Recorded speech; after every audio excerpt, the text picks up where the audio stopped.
In the name of Almighty Allah, the most beneficent and the most benevolent, my dear students, Assalamu alaikum. Good morning to all of you. I am Ehsan Ali Lakhir, your subject teacher of class 6. And as you know that we have covered these lessons about Minister's Garden Poetry, and we have also covered this topic of syllables like monosyllables, polysyllable, bisyllable, and trisyllable. And now our today's task is all about the green force. This is a very complicated lesson. You know, there are some very difficult words used in it, like wildlife. Wild use किया गया है. Wild life हम किसको कहते हैं कि जो भी जंगल से रिलेटेड चीज़ें होती हैं, या हमारा जो ये this unit all about the sea, ये यूनिट जो है वो सी से एसोसिएटेड है. तो ये क्या है, ग्रीन फोर्स के बारे में है. अभी कोरल रीफ्स क्या होते हैं, wildlife conservation expeditions, marine conservation. अभी कोरल रीफ्स हमारा जो टॉपिक यहाँ से स्टार्ट होता है, जो स्टार्टिंग पॉइंट हमारी आ रही है वो आ रही है कोरल रीफ्स के बारे में.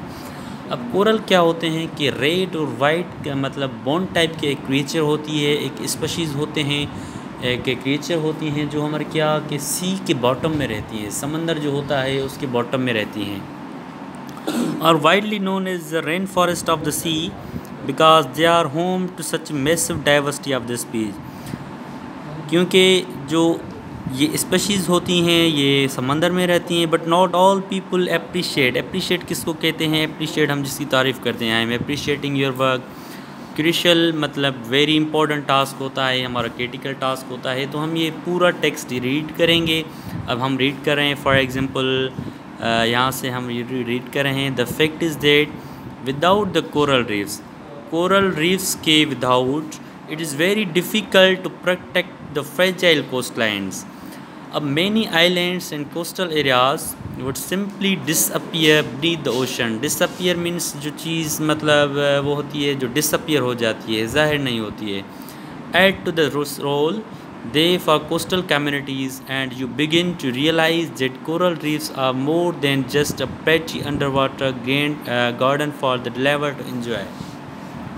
अब ये जो पूरा कॉन्टेक्स्ट है इसमें ये आता है कि जो हमारी लिटिल फिशेस होती हैं इसमें समंदर में वो भी पाई जाती हैं, हमारे कोरल रीफ्स भी पाए जाते हैं.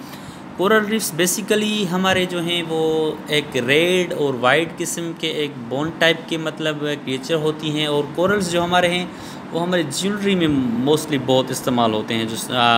जो हम पाते हैं मोती होती हैं वाइट और पिंक कलर के, वो जो पाए जाते हैं समंदर में. तो ये टेक्स्ट जो पूरा है उसके बारे में दिया गया है. Unfortunately this benevolent features are not sufficient to save the reefs and the resident fish communities from the threat of destruction, overfishing, blasting, pollution and other human impacts. अब जो ये पूरा टेक्स्ट है इनमें से आपसे क्या फ़ायदा होगा कि अगर हम ये पूरा टेक्स्ट पहले पढ़ेंगे और हम इनके जो अल्फाज दिए गए हैं, यहाँ पे हम एक्सरसाइज देख रहे हैं, तो हम ये जब पूरा ये टेक्स्ट पढ़ के और यहाँ नेक्स्ट एक्सरसाइज पे जाएंगे तो ये पूरे जो अल्फाज हैं ये टेक्स्ट में दिए गए हैं. अभी हमारा वर्ड हो गया फ्रेजाइल, हो गया हमारे जो वर्ड है डाइवर्सिटी की मीनिंग होती है कि भाई वेराइटी होता है कि डाइवर्स थिंग्स मतलब बहुत सारे जो टाइप्स होते हैं, बहुत डाइवर्स थिंग्स होती हैं, वेराइटीज़ होती हैं एक चीज़ की. हमारा दूसरा वर्ड आता है अबंडेंट, उसकी मतलब मीनिंग होती है प्लेंटीफुल, बहुत ज़्यादा. Abundant, I have need of means there is abundance of books in the library, बहुत सारी बुक्स हैं लाइब्रेरी में. तो ऐसे हम इन वर्ड को यूज़ करेंगे. अब यहाँ पे क्या करता है कि कहता है कि use a dictionary to find out the meaning you do not know, you don't know. तो हम ये पूरे अल्फाज पढ़ेंगे. कहता है कि यहाँ पे डिक्शनरी आप यूज़ करो और find out the meaning you don't no, meaning को फाइंड करो जो आप नहीं जानते हैं. अब यहाँ पे कुछ अल्फाज दिए गए हैं एटलीस्ट 15 to 20. अब ये हमको पूरे पढ़ने होंगे, आपको डिक्शनरी निकालनी होगी.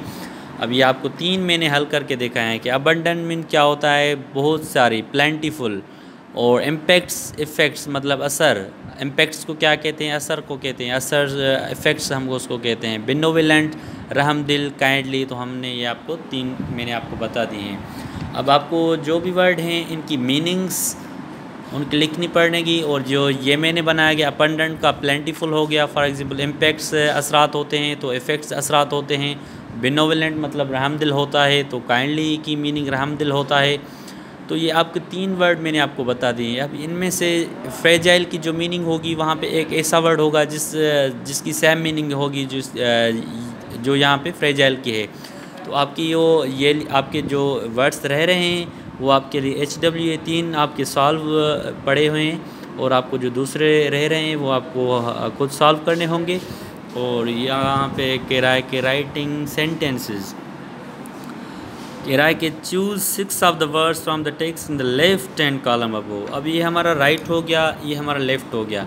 तो ये लेफ़्ट आ रहा है, इसमें से हम कोई भी 4-5 वर्ड निकालेंगे और उनको अपने सेंटेंसेस में यूज़ करेंगे। फॉर एग्ज़ाम्पल कोई भी सेंटेंस हम यूज़ कर लेते हैं। फॉर एग्ज़ाम्पल पॉल्यूशन वर्ड है, पॉल्यूशन मतलब गंदगी होता है वर्ड। तो there is a lot of pollution around the city. जो सिटी के अराउंड मतलब बहुत सारी पॉल्यूशन है, जैसे मैंने आपको वर्ड यूज़ करके देखा है। यहाँ पे लिखा हुआ है कि pollution is threat to the coral reefs. जो कोरल रीफ्स होते हैं अगर उनमें पॉल्यूशन हो जाएगी तो उनके लिए एक बहुत नुकसानकार चीज़ है। तो यहाँ पे एग्जांपल भी दिया हुआ है। और दूसरा ये है कि right your sentence on the topic in the text, don't copy student from the text. जो सेंटेंसेस हैं आप टेक्स्ट में से वो जो टेक्स्ट में यूज़ किए गए सेंटेंसेस है वो आप यूज़ नहीं करेंगे, आप अपने खुद दिमाग से बनाएंगे ये सेंटेंसेस। और यहाँ पे जो वोकेबलरी आ रही है, the meaning of the word role. Role मतलब किरदार अदा करना होता है ये लफ्ज़ के लिए। The expression to play role, to have role and to play all mean the same. ये सारी जो रोल की मीनिंग है ये सेम ही होती है। कोई चीज़ किस चीज़ में किरदार अदा करना होता है। फॉर एग्जांपल द एक्टर, जो अदाकार, एक्टर हम अदाकार को कहते हैं। The actor plays a role in the play और फिल्म। जब एक्टर होता है वो एक रोल प्ले करता है प्ले या फिल्म में। So the word comes from the roll of paper which an actor use to be given with his word and play hand written on it. So हमारे जो वोकेबलरी होती है, हमारा इस टेक्स्ट क्या होगा कि हम जब ये पूरा टेक्स्ट पढ़ेंगे तो हमें ये ज़ाहिर सी बात है थोड़ा कॉम्प्लिकेटेड टेक्स्ट है तो हमें थोड़ी डिफ़िकल्टी होगी, मगर इससे क्या होगा हमारी वोकैब जो है, हमारी वोकेबलरी रिच होगी। हमको डिफरेंट मीनिंग्स जो वोकेबलरी की हैं वो आ जाएंगी। When you are going to increase and develop your vocabulary, you are going to improve, you are going to develop your speaking power, you are going to improve your listening power। क्योंकि आप जब text पढ़ेंगे तो you are perceiving the text, you are receiving some sort of information from the text। So this is the most important thing। So now it's a very important homework for you to find out these words and match these both columns, and after that you have to make sentences of these left side words। So it's a homework for you। Thank you very much। Allah Hafiz।